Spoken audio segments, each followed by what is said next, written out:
উত্তরপাড়ার যে ঘোষাল ছিল তিনি বিজেপিতে যোগদান করেছিলেন এবং বিজেপির এমএলএ প্রার্থী হয়েছিল, তাই তার জায়গায় এই কাঞ্চন মল্লিককে পাঠিয়েছিল সিনেমা আর্টিস্টকে। আর কাঞ্চন মল্লিক প্রথম টিকিট পেয়ে মমতা ব্যানার্জির পা ধরেছিল। মমতা ব্যানার্জি বললো, যা তোকে আমি আশীর্বাদ করছি, আমি ওখানে গিয়ে প্রচারে যাব বলবো। মমতা ব্যানার্জি কী বলেছিল, 294টা আসনে আমি প্রার্থী, আপনারা আমাকে থেকেই ভোট দেন। ওনাকে দেখে ভোট দিয়েছে। জেতার পরে আজকে কাঞ্চন মল্লিক উত্তরপাড়াতে মুখ দেখাতে নেই। তাই একটা গান আছে, কাঞ্চন মল্লিকের উত্তরপাড়াতে দেখা নাই রে, দেখা নাই, কাঞ্চন মল্লিকের দেখা নাই, বিধায়ক হিসেবে দেখা নাই রে, দেখা নাই। দেখা কোথায় হচ্ছে? দেখা হচ্ছে ডিভোর্সি বউ ছেড়ে দিয়ে বুড়ো বয়সে, আমাদের একটা বাংলায় কথা আছে, টাকার জোরে বুড়োর বিয়ে হয়। তা ওরও সেরকম এমএলএ হয়ে গেছে, লে হয়ে গেছে, প্রচুর টাকা। আর সেই টাকার লোভে উনি এখন বিয়ে করে ফেলেছে। আর বিয়ে করে আবার ব্যাটও করে ফেলে, মনাও হয়ে গেল। এবার মনা হয়ে গেছে যখন, তার বিলটা কোথায় দিচ্ছে? বিধানসভায়। কত লক্ষ টাকা? 6 লক্ষ টাকা। অর্থাৎ বিধানসভায় 6 লক্ষ টাকা জনগণের টাকায় উনি মনা করবে, তার বাচ্চার টাকা নেবে। ভাবা যায় আমরা কোন রাজ্যে বাস করছি? স্বাস্থ্যমন্ত্রী কে?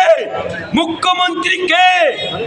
মমতা আপা, মমতা বুবু, নট করো মুখ্যমন্ত্রী। আমি অ্যাডভোকেট আলী আব্দুল চাঁদ বলছি, বাংলার মানুষের চিকিৎসা হবে স্বাস্থ্যসাথী কার্ডে, নীল সাদা হসপিটালে। আর তোমার ভাইপো না ছেলে ভগবান জানে অভিষেকের চোখের চিকিৎসা হবে দুবাইয়ে। আর তোমার এমএলএ মনা হবে,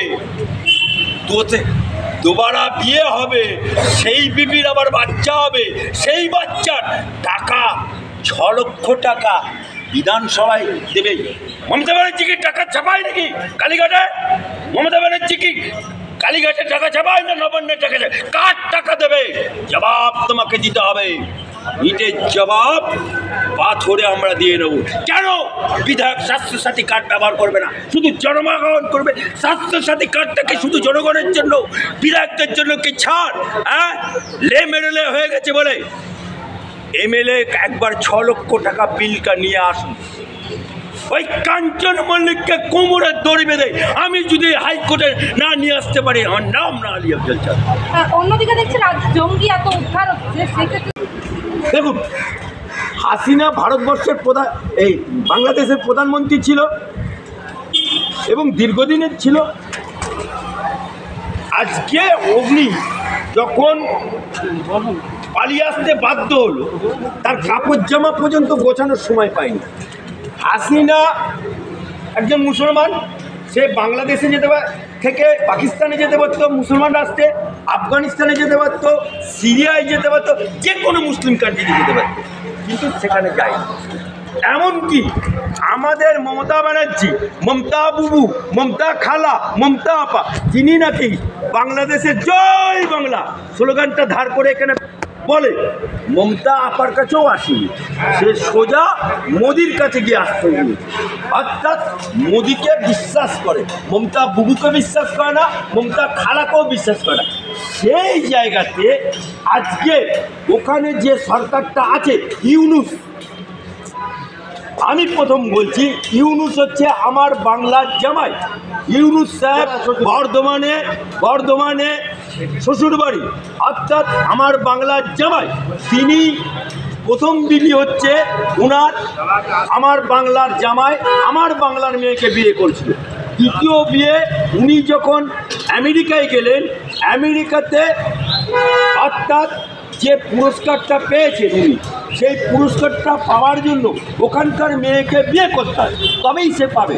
তাই উনি ওখানকার মেয়েকে আবার দ্বিতীয় বিয়ে করলেন, অর্থাৎ বিয়ে করে উনি পুরস্কারটা পেয়েছেন। সেই লোকটি আজকে বাংলাদেশে উনি হচ্ছেন কাঠের পুতুল। পুতুল খেলা আমরা ছোটোবেলায় দেখতাম, পেছন থেকে সুতো দিয়ে টানতো আর পুতুলগুলো এনে নুনুকে নাচতো। ওনাকে নাচাচ্ছে কি? ওনাকে নাচাচ্ছে পাকিস্তান ওনাকে নাচাচ্ছে, আফগানিস্তান ওনাকে নাচাচ্ছে, মৌলবাদ ওনাকে নাচাচ্ছে, জেহাদিরা ওনাকে নাচাচ্ছে, পাকিস্তানপন্থী মৌলবাদীরা। সেটা আমি জানি না। আচ্ছা, উনি যদি নাকি হাসিনা কোনো অন্যায় করে যদি আমাদের দেশে চলে আসে, তাহলে হাসিনাকে ইন্ডিয়ার ফেরত দিলে ইন্ডিয়ার সমস্যাটা বলে কি দরকার? তসলিমা নাসরিনকে আমাদেরকে বয়ে বেড়াতে হচ্ছে কবে